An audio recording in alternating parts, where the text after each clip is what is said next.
The new podcast, In the Shadow of Princeton, starts as the matriarch of a prominent Princeton family is found stabbed to death in her locked basement. Investigators look from a serial attacker to her family to Princeton University students. One hot-blooded investigator sees a conspiracy. Is he way off base, or does privilege let you get away with murder? In the Shadow of Princeton is available wherever you get podcasts, or you can binge it ad-free by joining Wondery Plus in the Wondery app, Apple Podcasts, or Spotify. It's Croctober, the official celebration of Crocs fans like you. So whether you like to rock your classic clogs, get cozy and fuss-lined, personalize with your favorite Jibbitz charms, or even, dress up like a clog for Halloween, it's time to tell your story and share your style. Join the Croctober celebration with Crocs fans around the world. Go to Crocs.com to discover the range of shoes and find a pair that's iconic like you. Crocs, celebrating you all month long. Hey Giants fans, this is Chris Franklin from NJ Advanced Media, and welcome to Talk is Cheap podcast, the show where we discuss all things related to the New York Giants. Now before we begin, I want to remind you that you can read our content on NJ.com/Giants, and make sure to bookmark that to get the latest Giants news and analysis.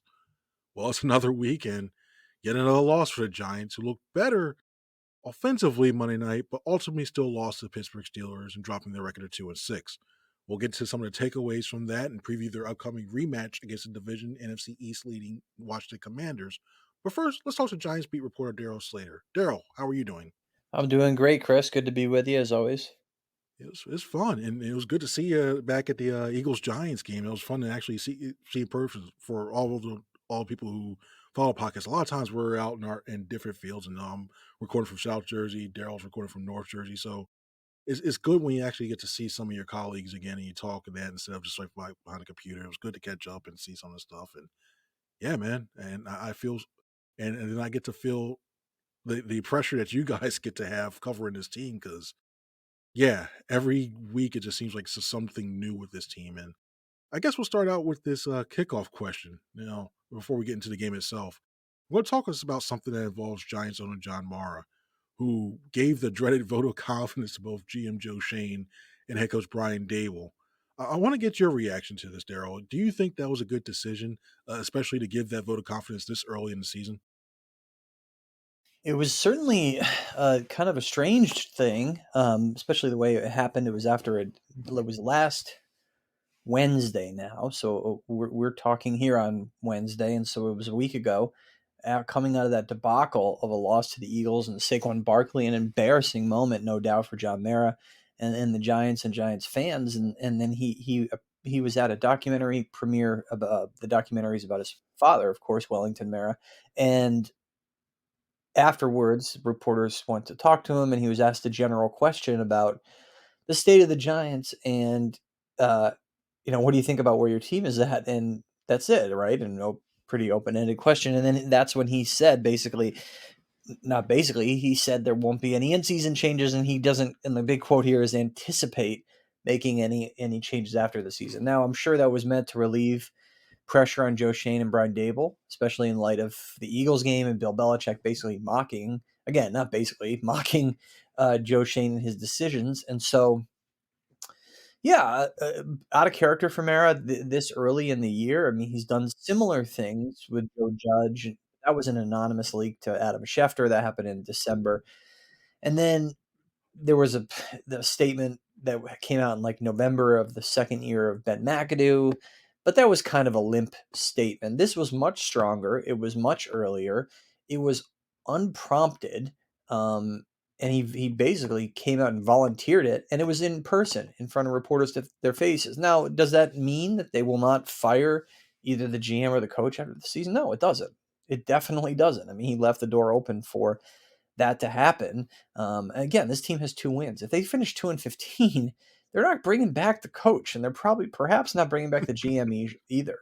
Now, I don't know. They have some winnable games left on their schedule, but what Brian Daboll needs to do is keep this thing on the rails, and we could talk about some of the things that didn't quite stay on the rails in Pittsburgh. He needs to not do dumb stuff like Joe Judge did with the quarterback sneak that we all know about, going, preening around in the press conferences, which I don't think you have to worry about with Brian Daboll.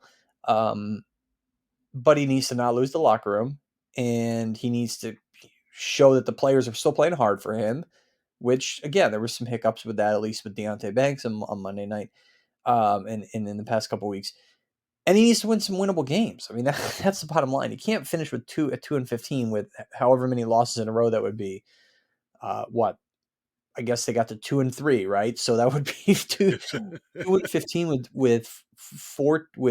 with 12 straight losses. I mean, you can't, right? So again, we're a long way from that, but that's sort of what I made of the whole thing. I think that John Mara does not want to go through a rebuild. He does not want it, or not a rebuild, but they're in the rebuild, but he does not want to go through an overhaul again. Of course he doesn't. He does not have the stomach for that. He does not want to do it, and you can't blame him. They want continuity, but sometimes the failure is so massive that it leaves you no choice. But we'll see. We're not even to Halloween yet.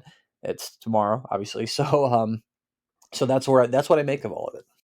Well, don't you? And the thing I'm thinking about, those are some very, very good points. The thing I'm looking at right now in terms of it is, even if you get that whole thing about, okay, yeah, we still believe in these guys, what message says to the players? Now, the players are very keen to what's going on. And as much as they say, oh, we don't pay attention to the media, they all pay attention to the media. It could be in their own locker room, it could be what have you. They're all reading what's going on.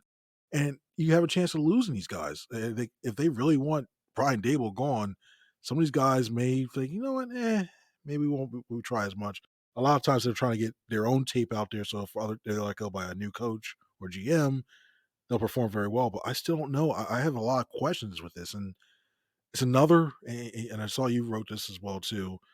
It's another 2-6 or 2-6, another season where they're behind the eight ball and in the standings.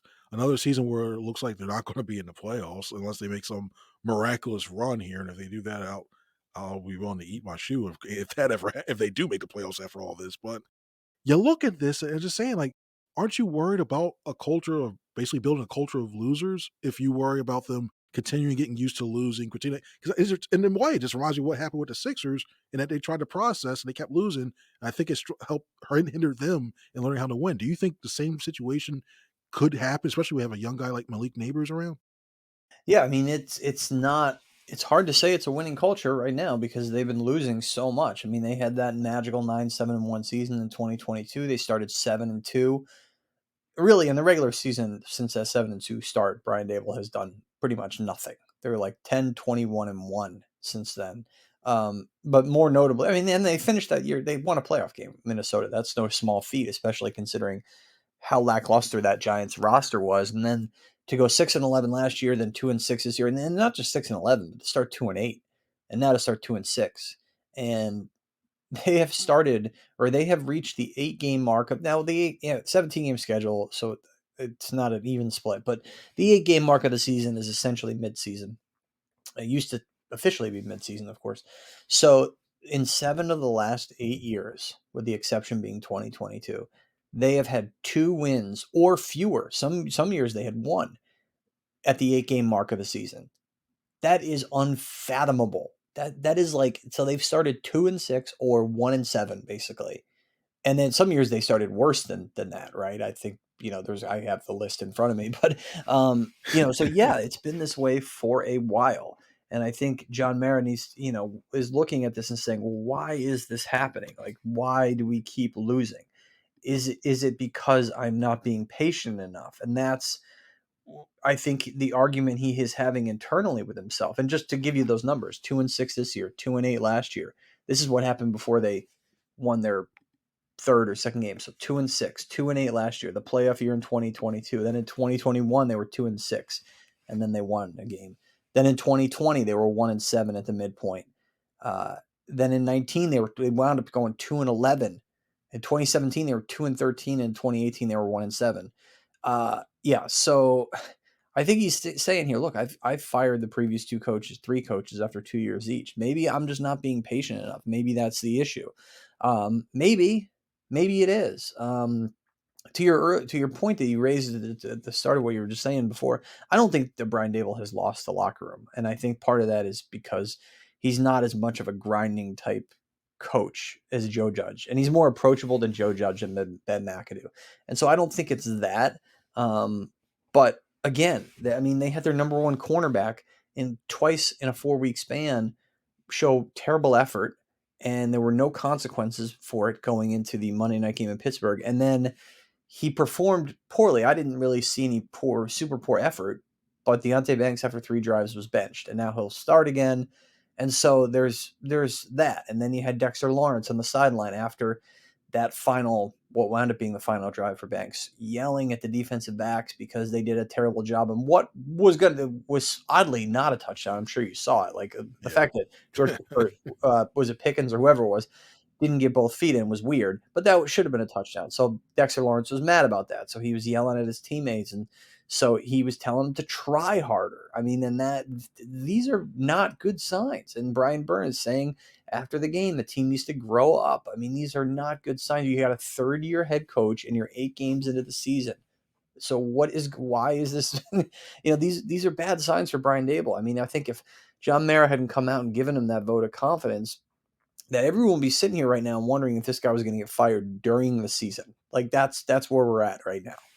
The owner said straight up, we're not firing anybody during the season. If he had not said that, I think there would be people calling for Brian Daboll to be fired right now.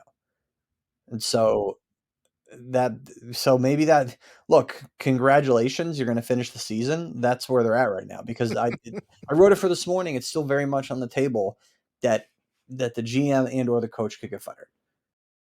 And here's the thing as well. And actually, I'll stay on this as well too, because you mentioned it, because he's one of the topics. Deonte Banks, that whole thing, where he's struggling to the point you've had to bench him, and he's looking and he's dejected. He needs to be he needs his teammates to rally around him and stuff like that for it. Why are they just like get his mind off it? Why don't they just sit him down for a game and bring him back out? I know the secondary is struggling. You don't really have that much depth, but he's continuing to be a liability. Why not continue to keep him sitting down and let him watch from the sideline and get a new perspective, and then try him out the week afterwards as I say, you know what, we need to be accountable here. You aren't playing well. Go back out there. We'll sit this week and go back out there and see if we can do better.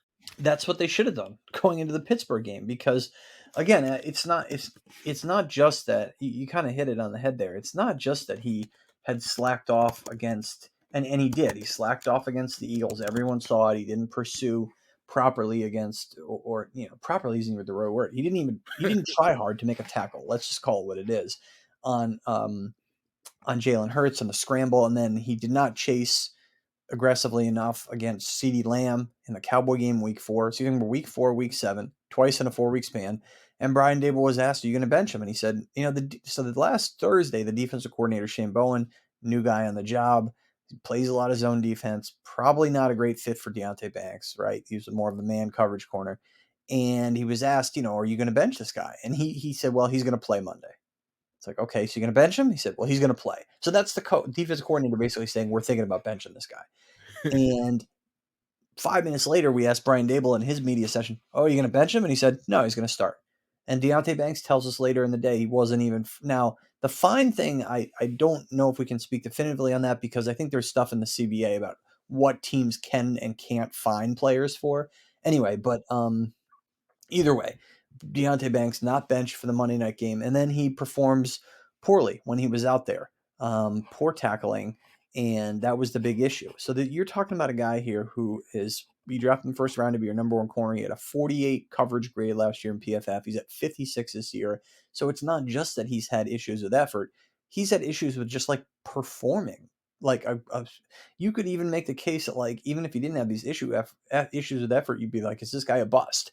Right? Like that was to me that's got to be the conversation now.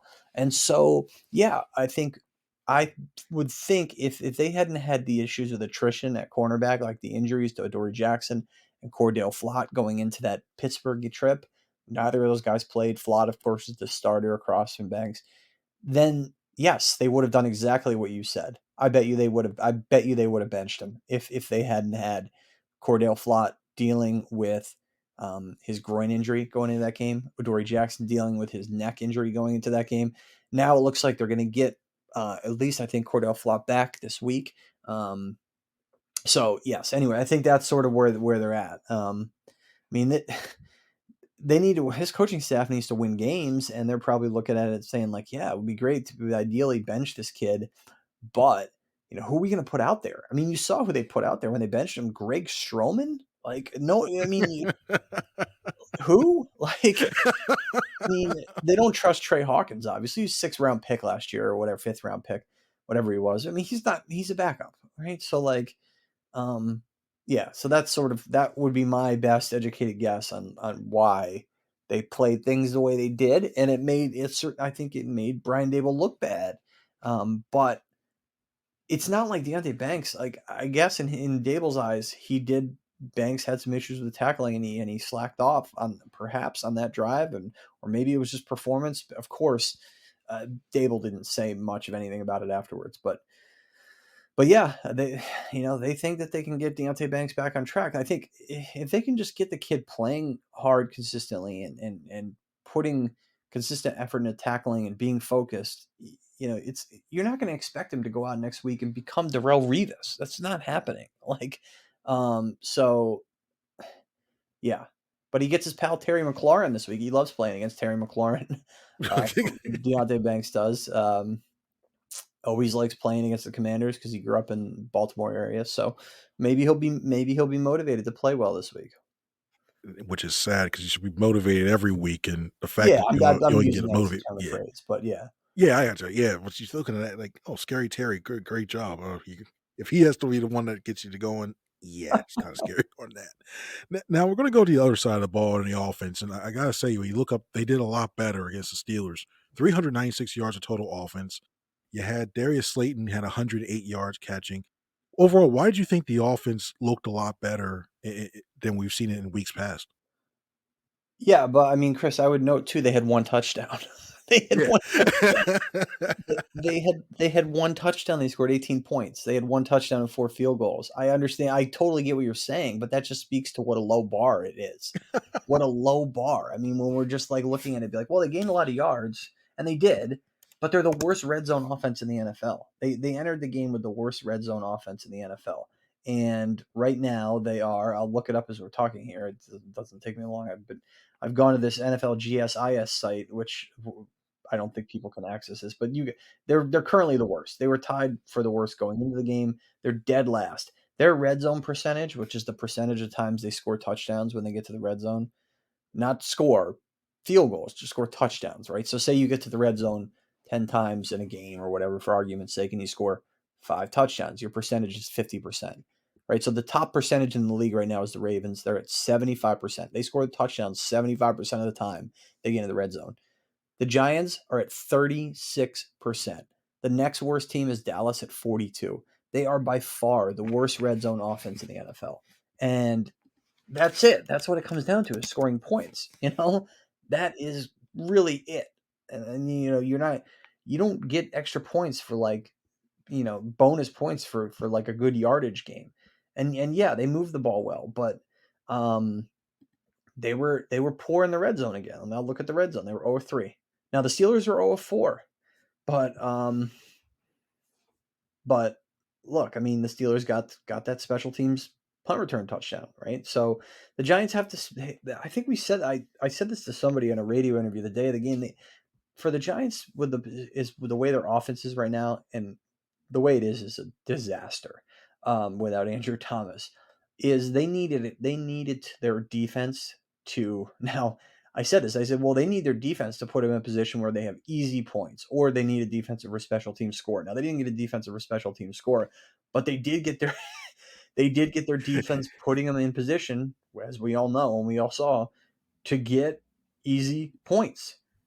I mean, they took over at what? Like, I'm looking at it. I'm going back to the play right now.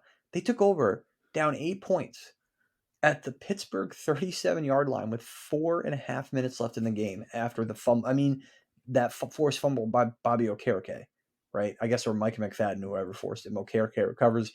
And again, you're going to have to score a touchdown and get 2, right?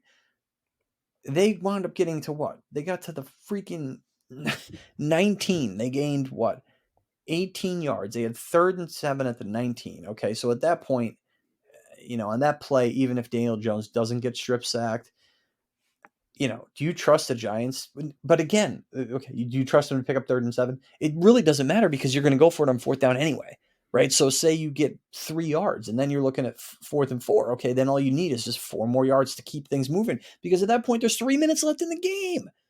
Okay, so like, and then what happens? We all know what happens. We all knew what happens. We saw it. Daniel Jones forgot to move the tight end over to chip TJ Watt.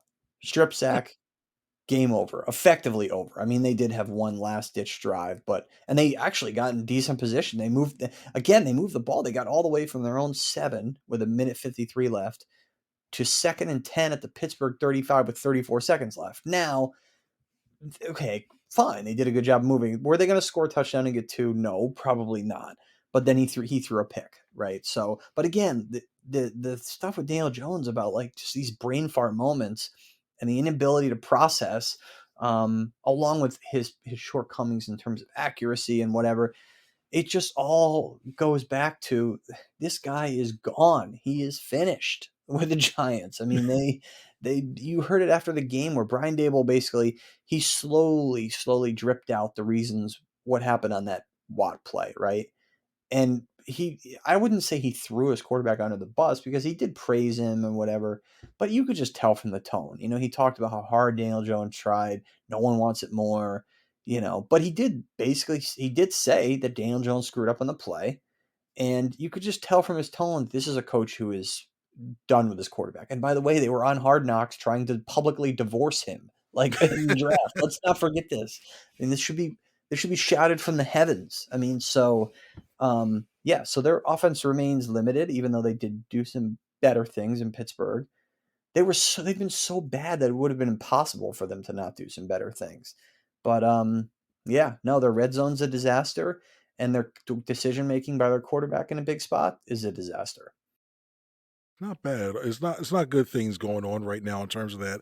I could talk to you for like a good half hour about red zone stuff with this team, but we're kind of limited on that one, so we're not going to go too much into that. But I do want to get your thoughts real quick as well too about Malik Neighbors, and he had a couple more drops that Yeah, in that yeah. game at crucial times. Is it time to be concerned about that, or is it just something where he's just a rookie, he's working through some things?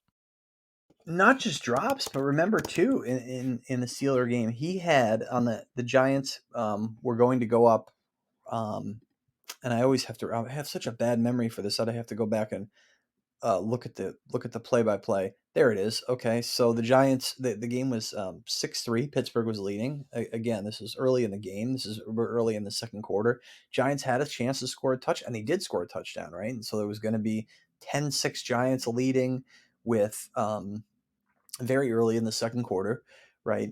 On a red zone touchdown, right? From the 16-yard completion to Chris Manhertz.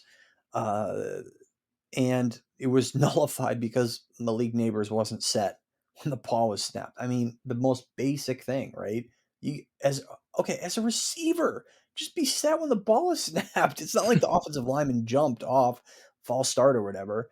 So just a total brutal moment for Malik Neighbors there. To me, just as bad as the drop he had on what, third down later in the game. And we don't need to go back into the nitty gritty of the play by play of it all. But if you're listening to this, you know what happened, obviously. So, so in terms of and I don't. Okay, so your question there, like, should we be concerned? I mean, I think he has shown some pretty electric potential, and this is just part of the growing process. I would not be overly concerned about where he's at right now. I mean, he has 4 drops this year. He had 1 in week 1, 1 in week 2, and 2 against the Steelers. Okay, so, but he's also been targeted a ton of times, like right now. So he's got 4 drops on, like, for the year. He's been targeted 73 times. I mean, he was targeted 13 times in the Pittsburgh game, 7 catches, 71 yards.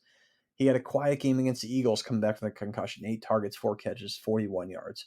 Uh, I don't think the Giants are at a point where they need to be like nitpicking the guy who's their best offensive player. And they have a lot of other issues, like the fact that the GM did not go and sign a swing tackle when he knew Josh Azudu was unstartable, if that's even a word, at either guard or tackle. And they wind up putting this kid out there to be your left tackle when Andrew Thomas gets injured again. And by the way, they would rather jump off the George Washington Bridge than start Evan Neal. So their tackle depth, and they knew it. It was demonstrative, whatever the word is. It's that they knew they had plenty of evidence that their tackle depth stunk, and they didn't go out and fix it. And then they put Chris Hubbard out there against the Steelers, and he was awful. Like, and what do you expect, right? And so I don't. To your point, I don't think we need to. They or anyone should be like really that. Um, you know, stressed about Neighbors. There are hiccups. It's going to happen. He does get targeted a ton. So the drops to me are obviously not great because the one was really brutal. He's been targeted a lot. So he's going to have some of those. The penalty was awful. Awful. So again, he's a rookie, a lot of potential. By the way, if you look at Chris Hubbard, he allowed 12 pressures in that game. 12 pressures on 47 pass block snaps. He had a 9.3 PFF grade, 6 hits allowed, 5 hurries, 1 sack. Again, 9.3 was his pass block grade. I mean, this guy is not a starter, and they're going to roll him out there again this week against Washington. I mean, Alex Highsmith ate his lunch on Monday night. I mean, you talk about Watt and having the game-changing play. All right, I'll give you Highsmith. I mean, Highsmith, 11 pressures in that game. 11, 2 sacks, 5 hits, 4 hurries. 11 pressures, and he had a 91.2 PFF pass rush grade. We all knew. I mean, it's not just their pass rush is the best in the NFL. So this is a horrible matchup for the Giants. From Highsmith, Hayward, to Watt. I mean, awesome front, obviously. So, yeah, man. I mean, that's an perfect example right there. Just look at Alex. I mean, Alex Highsmith took advantage of a guy in Hubbard who does not belong on a starting NFL offensive line. But here's a case in point. Alex Highsmith went to Charlotte, UNC Charlotte. He was a 3rd round pick in 2020. And he has developed into a guy who he had 14 and a half sacks last year, right? And he obviously had a great game against the Giants and against a bad offensive left tackle. But this is the perfect example of how good organizations and good general managers and front offices can draft compared to ones that just consistently. So it was 14 and a half in 2022, by the way, and 7 last year, 7 sacks for Highsmith. So he's been turned into a pretty darn good player for a 3rd round pick, right? That's what you want in the 3rd round pick. The Giants can't buy a good 3rd round pick. I mean, they have just been awful. I mean, now that said, okay, to be fair, Drew Phillips, who did not have a good game on Monday, their slot corner, he's a 3rd round pick, and he looks like he's pretty good.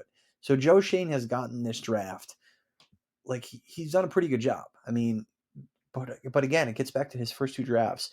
Pretty bad overall, man. I mean, pretty bad. Josh Azudu was a 3rd round pick. Jalen Hyatt in 2023 was a 3rd round pick. Cordell Flott in 2022, 3rd round pick. He's been okay.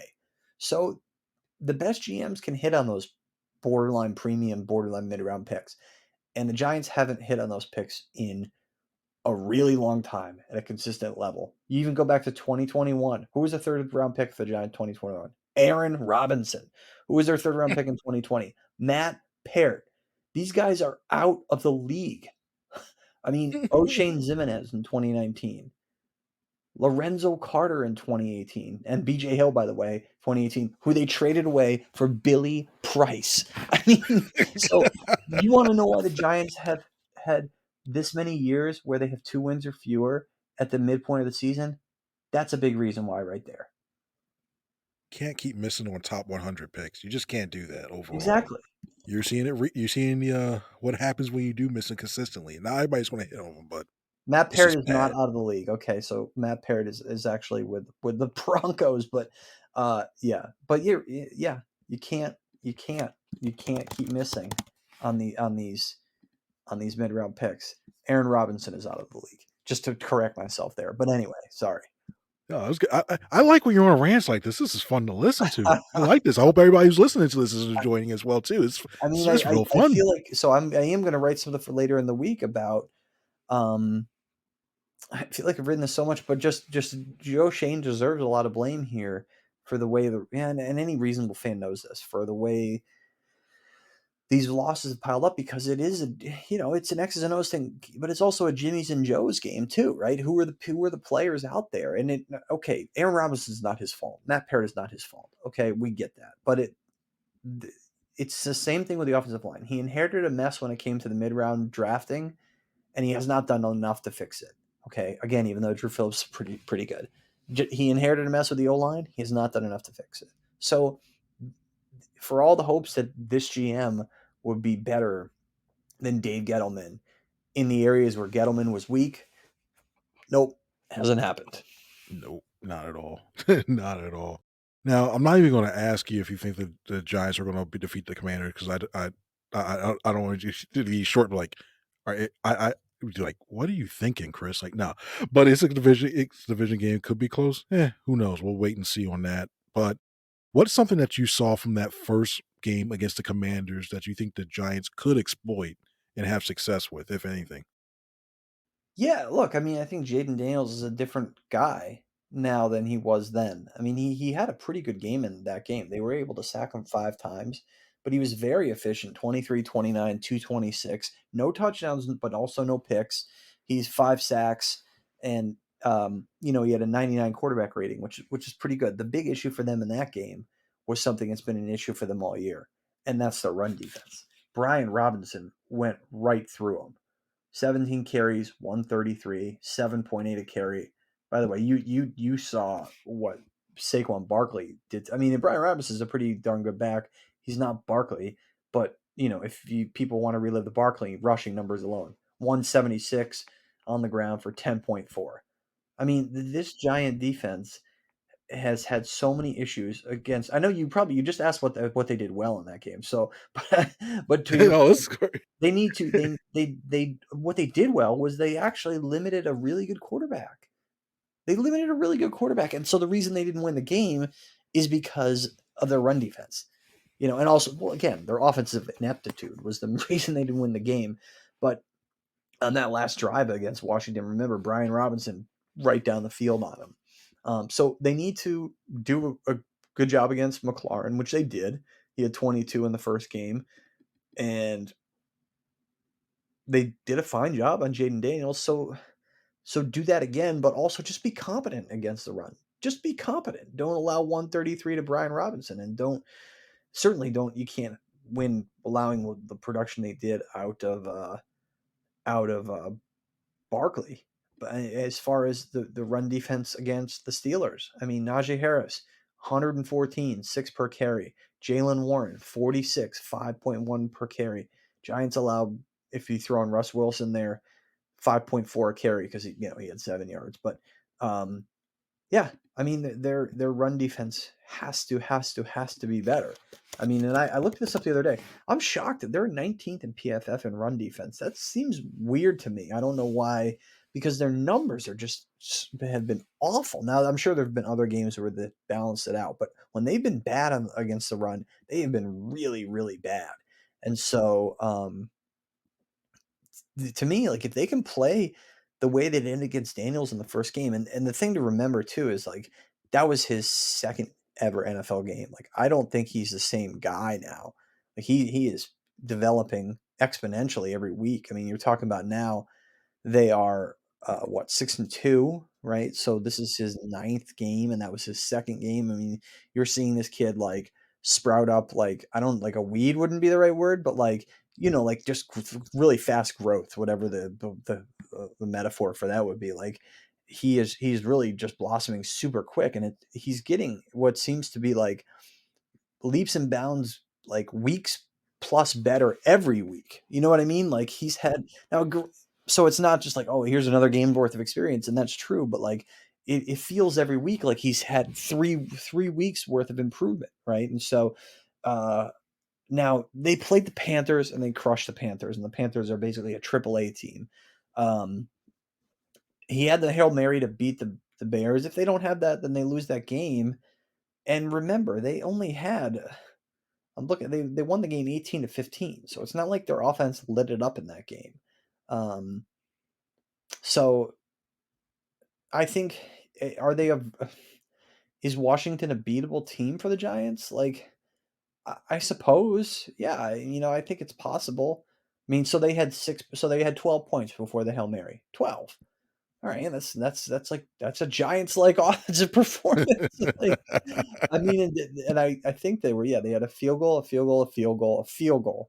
They had 4 field goals. They didn't have any touchdowns. I mean, that's right up. That's what the Giants do. And so, yeah, I mean, so okay, so they lost to the Bucks. They beat the bad Giants. They got a nice win in Cincinnati. This is Washington. They beat the bad Cardinals in Arizona. Really, they crush them. They beat the Browns, who are a dumpster fire. They lose to the Ravens in a close game. They beat the Panthers, who are also a dumpster fire, and then they need a Hail Mary to beat the Bears.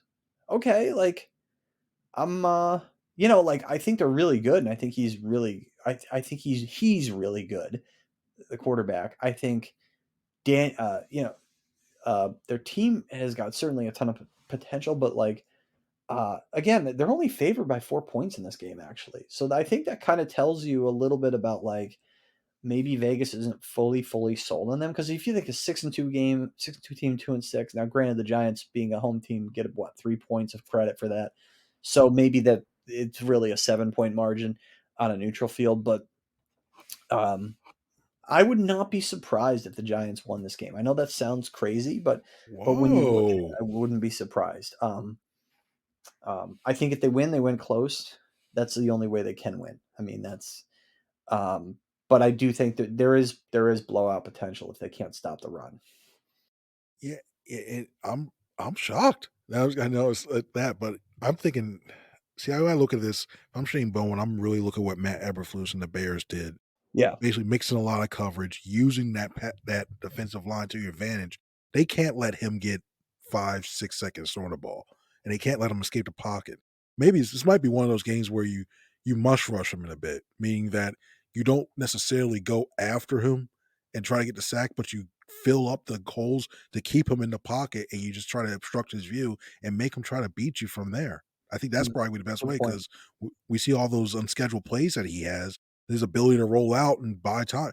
It's that's his strength, and the last thing you need to do is have him get extra time against that secondary where he can pick apart when they make a big play, and then you see in that, especially McLaurin, this matchup kind of scares me a little bit. I know it's Deonte Banks plays well, but the way that those two are developing some chemistry, that's something you just need to throw something different at them. So something like make them think. That especially anytime a rookie has to sit and think, yeah, you've won the battle already because you're going to be a second behind, giving you a lot of chance to do that. Maybe you throw this in and out the spy looks. Maybe that helps them out in terms of that. So I think that might be your best way to doing it, and just play NFC East ball. Make it ball possession. Make it real dirty. Make it muck it up. Tyron Tracy, I like the way he played last week. You need him to Yeah. play very well. He's got a Can't, concussion, so he might not be yeah, able to make it. That would be a yeah, big loss for the Giants. yeah, that'd be He has tough. been a So he's been a really nice pick. I crushed Joe Shane's first 2 drafts, but this 2024 draft looks pretty good, and that's large partly at least because Tyrone Tracy coming out as a 5th round pick, 20 carries, 145, 7.3 a carry, and a rushing touchdown in Pittsburgh. I mean, wow. I mean, they only gave the ball to Devin Singletary twice in that game. And so Tracy's just become this really intriguing player. Again, 5th round pick, 166 overall, converted receiver. It's not something that people necessarily care about because the team is 2-6, but he is a interesting piece, and that's the perfect example of why you don't need to necessarily draft a running back at number 2 or pay him a lot of money. Again, small sample size, but this is an interesting start to this kid's career, and it's such a tough break that he's got this concussion now, because likely I would think probably not going to play this week. So that's a tough one certainly for the Giants to do the things that, like you said, that they want to do to get their offense going. I mean, they can't catch a break when it comes to when it comes to that, when it comes to health of significantly important offensive players, but everyone deals with injuries, and so the problem for the Giants, they just have no margin for error when it comes to that stuff. They lose one or two or one even critical guy, it just cripples their offense, and so Again, he didn't practice today. He's in the protocol. I would guess he does not play this week, and so that's a tough break for him and a tough break for the Giants. But to be fair about the draft stuff that I was crushing Joe Schoen on, I mean, the draft was been pretty productive this year. You talk about Malik Neighbors, Tyler Nubin, Drew Phillips, Theo Johnson, and Tyrone Tracy. And Theo Johnson's been fine. But Tracy's been a nice find in the 5th round. Phillips been a nice find in the 3rd. Nubin has been productive, which you expect that out of a 2nd round pick. And Neighbors was electric to start the year. Let's see if he can get things back on track here post concussion. He had 71 yards in Pittsburgh, but I think the Giants need him to have like another type of game that he did in Cleveland, where he's just a monster and carries him to a win. Yeah, I forgot about the hit. Sorry about that. I forgot about that hit he took. Yeah, when he hit the ground on that, forgot he got it on that one too. That was a rough thing, especially whenever you see a player when their head hits the ground like that. It's just yeah.